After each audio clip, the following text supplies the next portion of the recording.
Un saludo cariñoso, queridos televidentes, amigos, amigas, que semanalmente tenemos este encuentro a través de las cámaras para que de alguna manera vosotros y yo nos pongamos al día, como queremos que esté la Iglesia, al día, intentando ver que las cosas que se hacen, las que se intentan hacer, los problemas que van ocurriendo, que los tengamos por lo menos a la vista.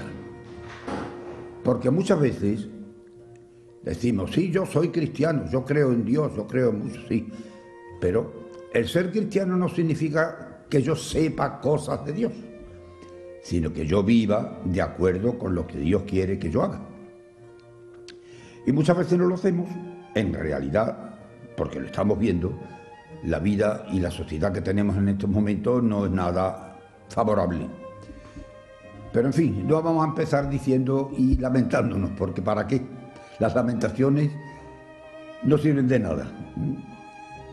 Vamos a hablar de lo que en estos días completamente, en esta semana, ha habido de llamativo en la vida de la Iglesia y de lo que en esta semana que entramos también puede haber que pueda interesarnos.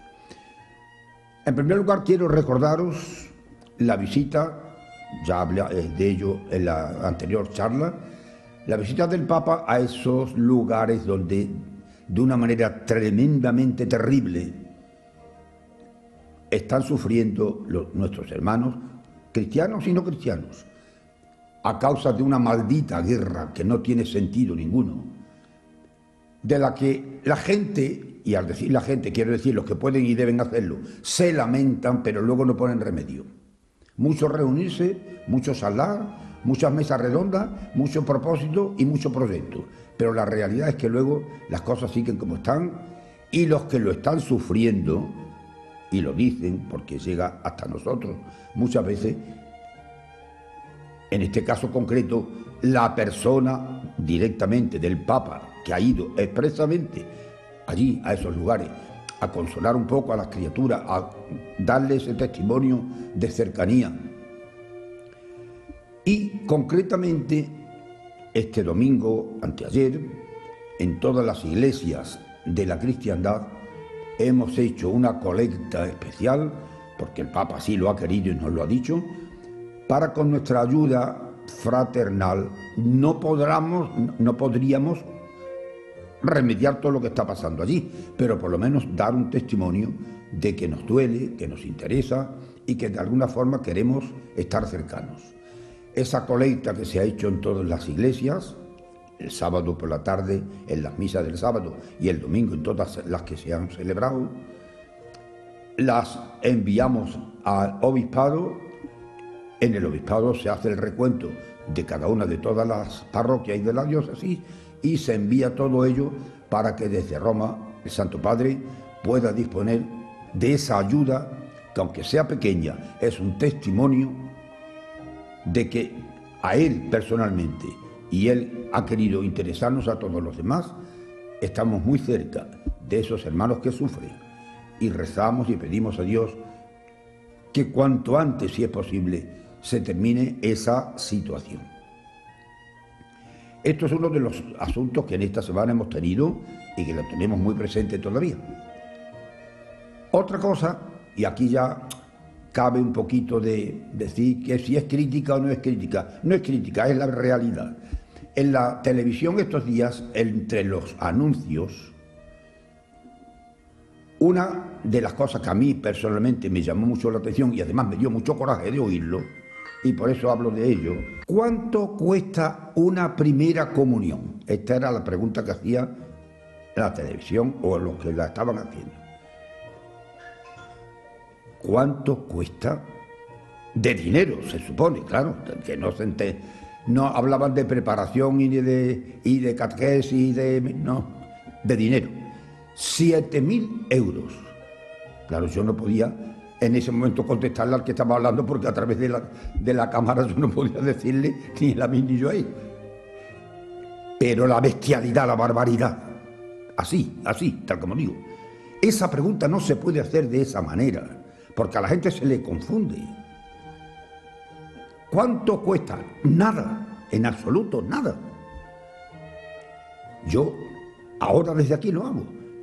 Todo el que haya hecho una primera comunión en su casa, sus hijos, sus parientes, en las comuniones que hayan recibido los que me están escuchando, ¿cuánto le han cobrado por hacerla en la parroquia donde quiera que la hayan hecho? ¿Cuánto? Ahora, ¿usted cuánto se gasta con motivo de la primera comunión? Eso es distinto. Eso es el negocio malo que se está trayendo a través de las cosas sagradas. No creemos en Dios la mayor parte de las veces. No creemos en las cosas de la Iglesia, porque no nos interesan. Pero utilizamos a la Iglesia y a Dios y a los sacramentos para medrar y sacar de aquí lo que podamos y hacer que la gente piense que para hacer la primera comunión su niño, o para casarse sus hijos, o para lo que sea, hay que tener mucho dinero. Nunca, jamás, nunca, jamás un sacramento ha costado dinero, nunca, porque las cosas sagradas no se venden ni se compran. El sacramento es una gracia de Dios, es la bendición de Dios a sus criaturas a través de esos misterios, y eso no tiene precio, eso no se paga. Otra cosa es que los cristianos tengamos la obligación de sostener a nuestra Iglesia, eso sí, como el que es de un partido mantiene a su partido, como el que es de un equipo mantiene a su equipo, como el que pertenece a un casino mantiene su casino. Eso sí, si yo soy miembro y parte de la Iglesia, lo que la Iglesia necesite, porque somos humanos y necesitamos cosas, nos corresponde a todos el llevarlo adelante, eso sí. Pero que 7.000 euros cueste hacer una primera comunión, ¿de dónde ha salido esa bestialidad?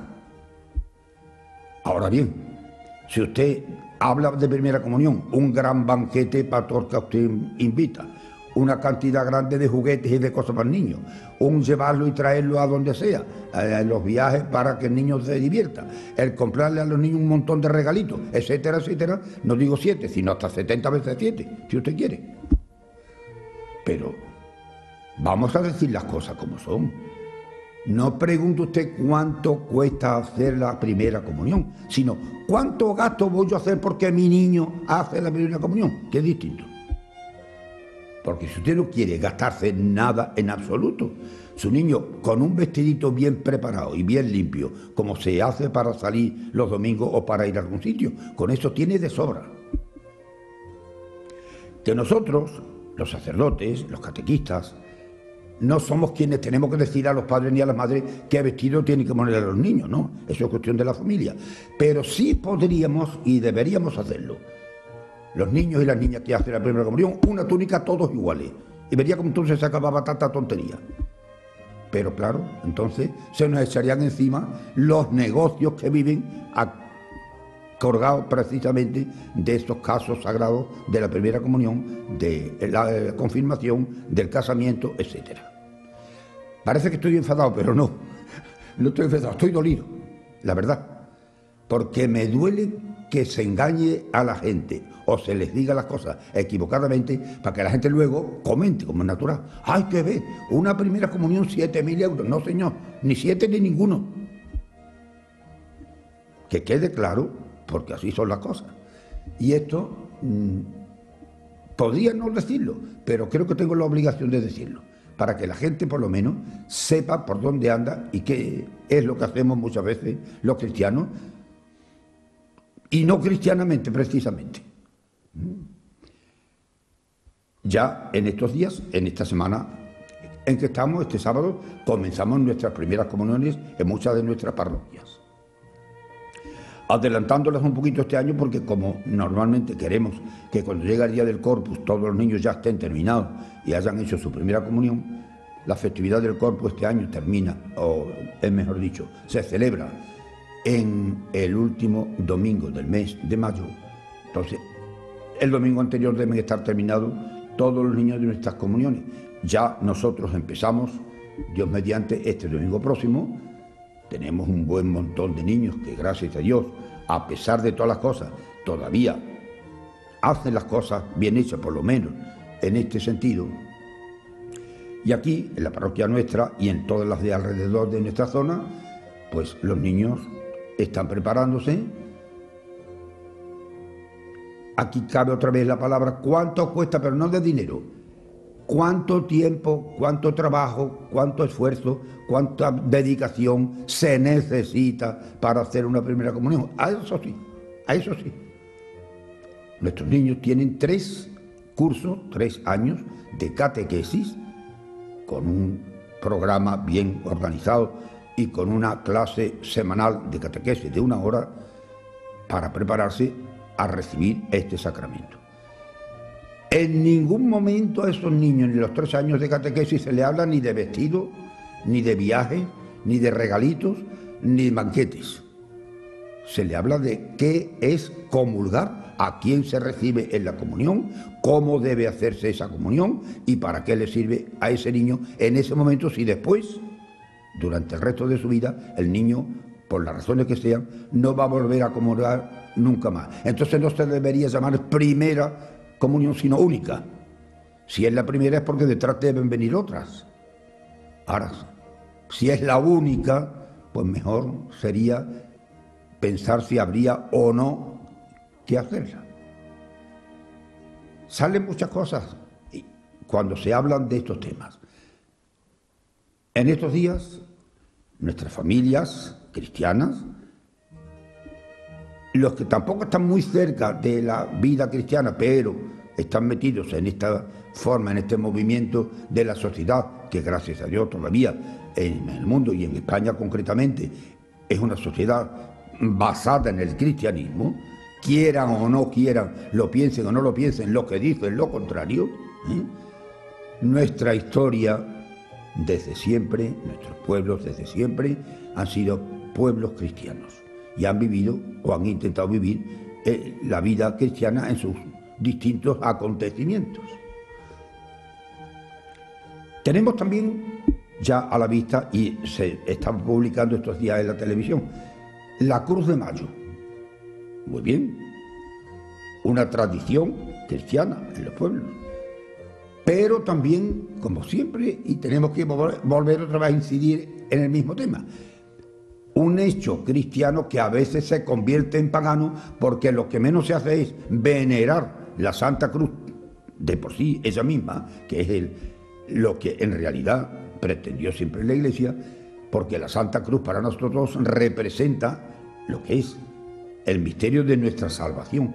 Cristo, crucificado, muerto en la cruz, nos redimió y sigue redimiéndonos a través de la gracia de los sacramentos. Venerar, adorar el madero de la cruz es una cosa que la Iglesia lo aconseja y lo practica, pero que a la vez se utilice eso para otro festejo más y salirse del tiesto, que lo que menos se hace es venerar la cruz, sino divertirse todo lo que se pueda, pues tampoco está bien. Y no digo que sea malo ni que sea bueno, digo que se sale un poco de lo que realmente son las cosas.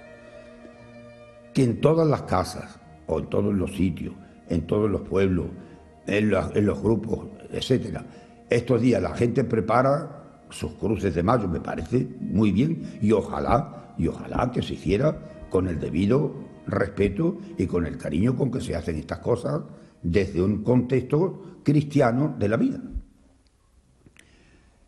¿Por qué veneramos la Santa Cruz? Pues porque en ella, dice el Catecismo, quiso morir para redimirnos Cristo nuestro Salvador. Y la cruz, la auténtica, la cruz que se utilizó para crucificar a Jesucristo en el Calvario, en Jerusalén, hoy está hecha trocitos, dispersa por el mundo, pero naturalmente no está en todas partes, porque la cruz tenía sus dimensiones y su tamaño. Entonces, ese trocito está en muchos lugares, pero no en todas partes. Por eso, esa cruz auténtica donde murió Cristo no la tenemos nosotros, pero sí a través de imitaciones o reproducciones de esa Santa Cruz, el pueblo cristiano venera, adora ese sagrado misterio. Yo desde aquí, y hablando a todos, invito a que lo hagáis, sí, a que se pongan esas cruces y se veneren también, a que incluso se haga de una manera alegre y festiva, por supuesto, pero sin salirse de madre. que no se tome como motivo la cruz para después hacer otras cosas que no son la adoración a ese madero, sino echar la pata por alto, como se suele decir en muchas ocasiones. Algunas veces dirán ustedes, hay que ver el cura cómo se pone en algunas ocasiones. No, no se pone, simplemente habla claro, no anda con rodeos. Alguna vez, y esto no debería yo decirlo, pero en fin, algunos cuando me ven y me hablan, ay, porque nos gusta mucho oírlo hablar porque usted habla muy claro. Mire usted, yo no hablo ni claro ni oscuro. Hablo como pienso y quiero ser honrado pensando y hablando, las dos cosas. Ni me invento lo que digo, ni exagero lo que hablo, sino simplemente creo que mi obligación como sacerdote es predicar la palabra de Dios y sus consecuencias. Como cristiano, ser fiel a lo que creo y a lo que vivo. Y como hermano que soy vuestro en la fe y en el cristianismo, ayudaros a vivir también como yo quiero hacerlo para mí, lo que son los misterios de la vida cristiana. Que no solo, como he dicho al principio, yo creo en Dios. Bueno, mire usted, sí, usted cree en Dios, pero no obedece a Dios, entonces no cree en Él. Porque si usted utiliza a Dios, pero no le obedece, eso no es creer, es otra cosa. El Papa esta semana pasada, el domingo pasado, ha tenido una reunión con toda la juventud a la que él convocaba para celebrar el jubileo de la misericordia. Ha querido que sean expresamente los jóvenes lo que ese día, y efectivamente pudimos verlo a través de la televisión, la plaza de San Pedro, que hace muchos miles de personas, estaba totalmente abarrotada de juventud. Y el Papa les estaba hablando a ellos de una manera muy concreta, en el sentido juvenil, de cómo el porvenir de la Iglesia y de la sociedad cristiana está en ellos, en los jóvenes. Si los padres y las madres y los maestros y los profesores y los sacerdotes educáramos a nuestros jóvenes como debemos hacerlo, sin tanto capricho y más con las obligaciones y derechos, nuestra sociedad sería otra. Desgraciadamente nos estamos quejando todos los días de cosas que ocurren y sobre todo en los jóvenes. ¿Por qué? Pues porque se les consienten demasiadas cosas y no se les ayuda a que hagan las que deben hacer. Porque hay muy poca autoridad por parte de quien debe tenerla y ejercerla y se deja correr para no disgustarlo. Cuando en estos días se ha dicho que alguien en la política pide que el voto de los jóvenes se adelante a los 16 años, yo mismo pensaba, Dios mío, qué disparate más grande. ¿Cómo un muchacho con 16 años va a poder votar? Y luego ese mismo muchacho no se le va a dejar ni que viaje solo porque no tiene edad, ni que tenga una cuenta corriente en el banco porque no le llega, ni que tenga un oficio porque no ha estudiado. Entonces, para votar, sí. Para que me dé el voto, sí. Ahora, para los demás derechos, no. Porque tengan los padres cuidado. No creo que llegue a aprobarse esto de que el voto sea con 16 años, pero si llegara, tengan los padres un poquito de cuidado, porque van a perder la patria potestad. Si el niño o la niña tiene derecho a votar con 16 años, también tiene derecho a abortar sin que los padres lo sepan, a casarse o refugiarse cuando le dé la gana, a irse a donde quiera sin permiso, etcétera, etcétera. Porque si tiene derecho a eso, que es tan importante, lo tiene para todo lo demás. Esto, ojalá que no llegue, pero hay que tenerlo en cuenta por si llega. Porque puede llegar un momento en que... Y por fin, otro asunto que en esta semana ha tenido también ocasión de verse en la televisión, y lo hemos sabido a través de la prensa y los que han podido estar presentes. La Iglesia española ha beatificado a unos mártires de la guerra de los años 36, 38, en que desgraciadamente, tanto de un lado como de otro, hubo tantas muertes. Unos las llaman crímenes y otros las llaman martirio. Para los que no tienen fe, crímenes; para los cristianos, martirio. ¿Quiénes fueron los mártires? Pues todos aquellos y aquellas que por ser cristianos, por no renunciar a su fe, porque vivían religiosamente, porque eran consecuentes con lo que creían, perdieron la vida fusilados, matados, despreciados, y de los cuales muchas veces ni siquiera hemos podido tener seguridad de dónde están sus cuerpos, sus restos, como nos pasa concretamente aquí, en la parroquia desde donde estoy hablando, que tenemos 4 mártires de ese tiempo, 2 jóvenes que no eran ni sacerdotes ni religiosos, 2 jóvenes todavía estudiantes. No sabemos dónde están, dicen que en Paracuello, dicen, pero nadie sabe dónde, porque en Paracuello de Jarama hay más de 5.000 muertos martirizados por su fe, y de eso no se habla. Si se habla de la memoria histórica de los que a mi abuelo, a mi tito o a quien fuera me lo fusilaron, sí que es verdad. A tu abuelo, a tu tito y a quien fuera te lo fusilaron. Y tú ahora quieres hacer memoria de ellos, me parece muy bien. Pero también los otros tienen derecho a hacer memoria de los suyos. Y también la Iglesia no protesta, al contrario, venera a esos mártires, a los que nos llama crímenes. No dice, es que esto fue un crimen. No, mire usted, esto fue un martirio. Y mártir es la persona que da su vida por la fe, por defender sus creencias, por ser fiel a la norma de su vida cristiana. De esto tenemos muchos ejemplares. Y esta semana pasada, precisamente en Burgos, han sido beatificados un sacerdote con 4 jóvenes que le ayudaban como catequistas y eran muchachos de la Acción Católica y que fueron martirizados. Entre ellos, uno, y consta así en su martirio, le dijeron, quítate ese crucifijo y no te haremos nada. Y él dijo, prefiero morir teniéndolo que ser infiel entregando la vida. Y fue mártir precisamente por su fe. Podía haberse librado, pero entregó su vida con amor porque era fiel a lo que él sentía y vivía, ser testigo de Cristo, testigo del Evangelio, seguidor del que en la Santa Cruz, como decíamos al principio, dio su vida por nosotros. Todos estos acontecimientos han sido objeto en estos días de la vida de la Iglesia. Por eso, al hablar de Iglesia al día, tenemos que poner de relieve estas cosas.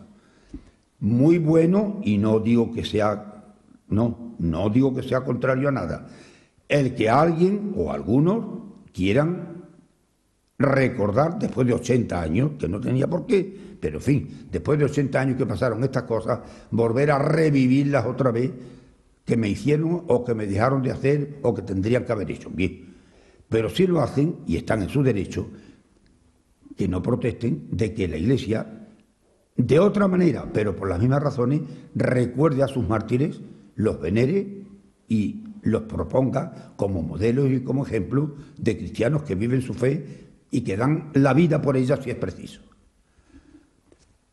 Todo esto son acontecimientos que han llegado en estos días hasta nosotros y que conviene que caigamos en la cuenta y pensemos que en eso consiste precisamente la vida diaria de la Iglesia.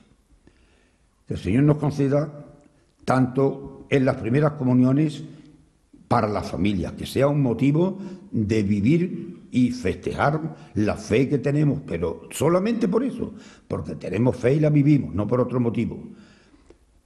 Que cuando recordamos, tanto los que dicen que los crímenes que se cometieron con los suyos, bueno, nosotros cuando hablamos del martirio de los nuestros, pues también que lo hagamos con el respeto debido y con los derechos que tenemos a hacerlo. Y que en general nos preocupemos, aunque sea solamente en lo posible, dentro de nuestras posibilidades, de ese montón inmenso de hermanos nuestros que lo están pasando muy mal, que están sufriendo muchísimo, y la inmensa mayoría de ellos precisamente por ser cristianos.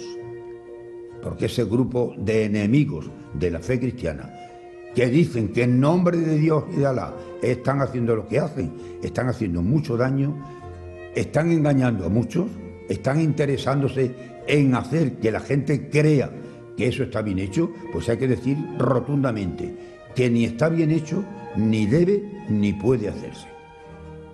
Que unos por otros intentemos reaccionar, intentemos pensar las cosas como hay que pensarlas y tratemos de enmendar nuestros yerros, que todos los tenemos, tanto de una parte como de otra. El Señor nos lo dé, ceda, y nosotros intentemos llevarlo a cabo.